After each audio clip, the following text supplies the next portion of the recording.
All right, so the Epic of Gilgamesh, what's often referred to, amazing story. Here we go.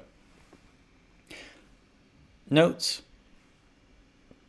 The Epic of Gilgamesh is the oldest story in the world. All right, and it's 1,000 years older than the Iliad or the Bible. And I'm not kidding. We have not found an older story. Maybe someday we will. Right? But in terms of a written story, like actually written in something, this is the oldest one. It doesn't go back farther. Now, its hero was a historical king who reigned in the Mesopotamian city of Uruk in about 2750 BCE, more or less. So Gilgamesh did exist, like as a real person, but the character in our story, right, is a legend made of him. Right, it's not the real. It's not historical. It's a fiction. It's a myth. Okay. Now, in the epic, Gilgamesh has an intimate friend in Enkidu. And he's great. I mean, he's this naked wild man who has been civilized through the erotic arts of a temple priestess. Right? And with him, Gilgamesh battles monsters. And when Enkidu dies, he is inconsolable. He sets out on a desperate journey to find the one man who can tell him how to escape death. So there's two major journeys that happen in the story is Gilgamesh and his story with Enkidu, right? And Enkidu dies. And Gilgamesh goes on a bigger story, a bigger journey. And that's for immortality. He realizes how terrible it is to die. And I don't want to die. So my goal will be to become immortal. And that's his journey, we learn at the end whether he succeeds or not. So I want to read some of the prologue. This first part is just about Gilgamesh. Right? He had seen everything, had experienced all emotions, from exaltation to despair, had been granted a vision into the great mystery, the secret places, the primeval days before the flood. He had journeyed to the edge of the world and made his way back, exhausted but whole. And this is a sculpture of Gilgamesh. It's a modern sculpture. It's not an ancient one, at the University of Sydney. Right? But this gives you a good idea of him. He's he's a giant, right?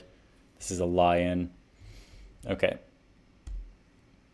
Here's a few more ancient depictions of Gilgamesh. You can see where the modern one came from, right? This is Gilgamesh fighting the bull of heaven, which happens in the story. And then over here, we have Gilgamesh and Enkidu fighting Humbaba in the cedar forest. Okay. Now, this is our setting. Again, sort of just a modern sort of imagination of what it looks like. I'll read it. Uruk, which no city on earth can equal. See how its ramparts gleam like copper in the sun. Climb the stone staircase, more ancient than the mind can imagine. Approach the Eanna temple, sacred to Ishtar, a temple that no king has equaled in size or beauty. Walk on the wall of Uruk. Follow its course around the city. Inspect its mighty foundations. Examine its brickwork, right? How masterfully it is built. Observe the land that it encloses. The palm trees, the gardens, the orchards, the glorious palaces and temples, the shops, right? The marketplaces, the houses, the public squares. Now, Uruk, okay? That's our setting. This is the known world, and this is where it begins. Uruk was a real place. All right. Here are a couple other pictures, right, that give you a sense of what it was like. And I'm not kidding. This is what is considered the first urban society. Right? like the first city in history, the first place that was actually considered a city is Uruk. There's no place before it, right? So many people living in such a small location together, okay? It's an ancient city in Mesopotamia, which is modern day Iraq, okay? It was built around 4,500 BC, right, and abandoned in 300 BCE. So that's an old city, right? Over 4,000 years old, right? New York City is only about 400 years old, right? So if New York City lasts as long, we got a ways to go. It's a long-lasting city. At its apex, and apex is the top of a triangle, like at its height, is about 2,900 BC. It's about 988 acres, about the size of Central Park. Okay, it had a population of about 80,000. Right, it was the biggest city in the world at the time. Right, and this was massive for the population at 2,900 BC. The world's population, nothing compared to ours, of course. And it was the biggest city and the first city in the world at the time, the first spot on the planet considered an urban metropolis. All right. Amazing fact, the origin of riding was invented in and around Uruk. Incredible. Right? And of course, around 2,700 BC, Uruk was ruled by, King Gilgamesh, the real historical king. Okay. You can still look for it on the map, right? Type it into Google Maps, right? That's all I did, right? And I found it. It's right there. You can zoom in. Here it is in Iraq. Zoom in even more. Here it is. You can see here, here is the Euphrates River. Okay. And of course, it's not a city any longer, right? This is what it looks like. It's just the ruins. This was a temple right here. And here are those beautiful walls, right? So it's been buried for more than 2,000 years. It's just been buried, right, by dirt. That's why it looks like it's just a mound of earth, right? This was a temple. It didn't look like this 4,000 years ago. Okay. This is the end of the prologue. Now find the cornerstone, and under it the copper box that is marked with his name. Unlock it, open the lid, take out the tablet of lapis lazuli.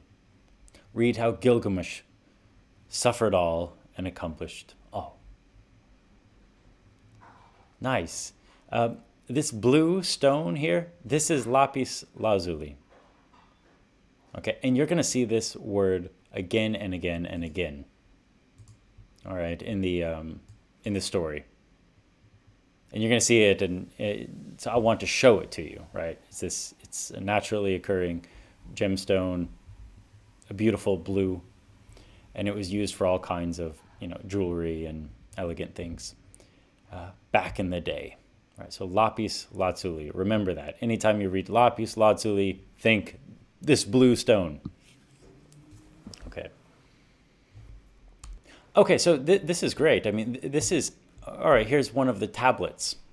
Okay, this is what the story was actually written on. Now, I love that in the back it says, take out the tablet of lapis lazuli.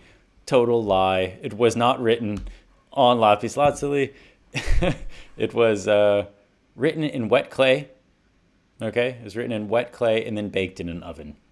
Okay, this is what it looks like. And this is the most famous tablet from Gilgamesh.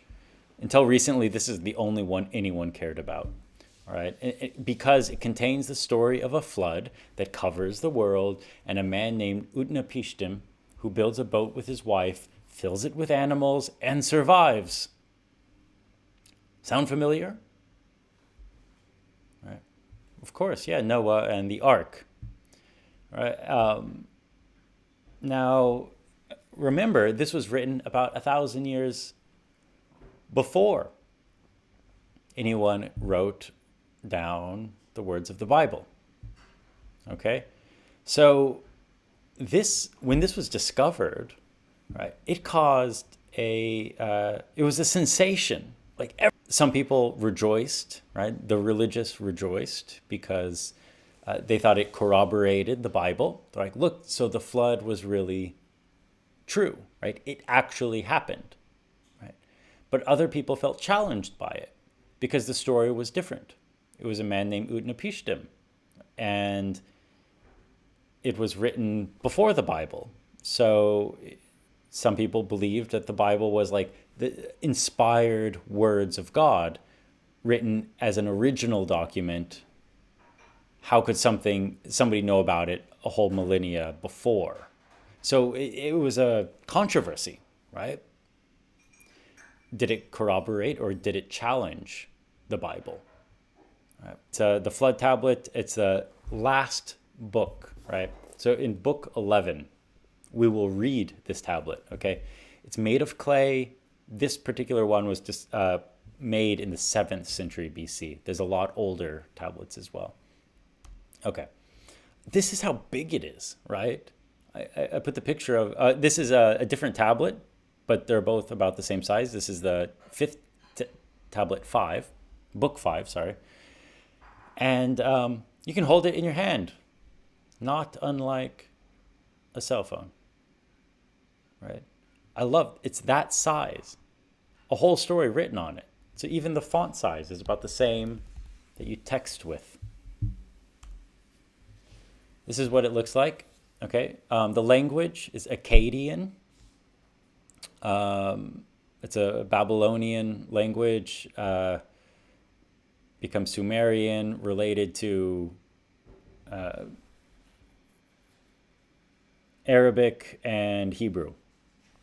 Okay, so it's an early ancestor, right? It's called Akkadian, and cuneiform is what these markings are called. It's the earliest writing system is cuneiform. Okay, this is what it looks like close up.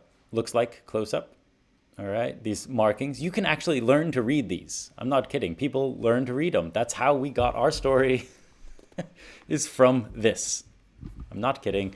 These are the reed stylus, right?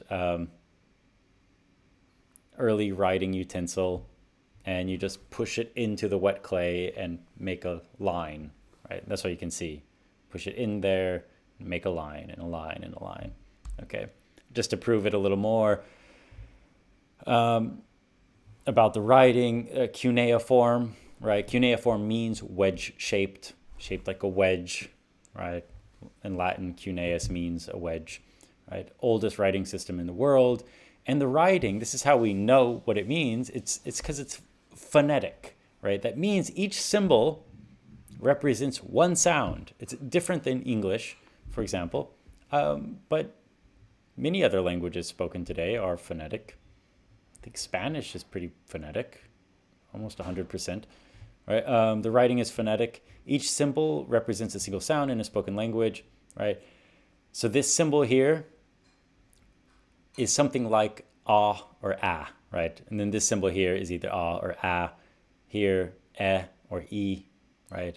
And each symbol represents one sound, okay?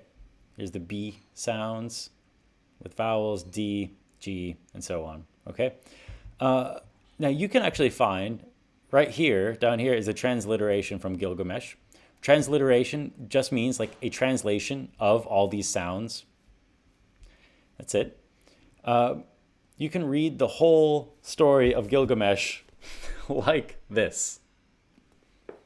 I'm not even going to try to pronounce it, right? But this is the phonetic, like this is how our story sounds, right? In its original form. So these markings here, I'm just going to go back a slide. That's what you see here, right? You can study this close enough and determine exactly which markings are what, okay? Oh, is it? Cool. Cool. Okay, some details. I already said this, but there's probably some more information in here. Of course, the epic had oral roots, meaning it was spoken long before it was written. It was first written between 2100 BC to 1000 BC. So, and that's true. Our story, it's made of fragments that are found over thousands of years. All right. The earliest ones are these poems in small fragments, and some of the earliest in the oldest, and some of the most recent ones are more complete stories of Gilgamesh that resemble what we read or what we're reading. Okay. Oh, and then by 1500 BC, it was already popular. It was like a popular story, right, in the Middle East. It's not only now that it's popular. It's just amazing that recently it's become popular again. Right? And it is mostly because of Stephen Mitchell's version has made it very accessible, right? Even in like the 1950s, 1960s, right? Less than 100 years ago, it was only kind of popular among academics. But in the past 20 years, now it's like, you can buy t-shirts with Gilgamesh. Gilgamesh is in like video games. There's an anime of Gilgamesh. That you can get mugs, hats, everything Gilgamesh. He's been co-opted into, this capitalist system. Is Gilgamesh. It's popular again. That's recent. Okay. The modern discovery, it was 1849. And then the first translation in the 1870s, right? Not that long ago in the big scheme of things. And our text, a faithful but free translation by Stephen Mitchell, published in 2004. Very recent. So it's fresh. Okay. All right. And I think that's it that's it for this little slideshow. Okay.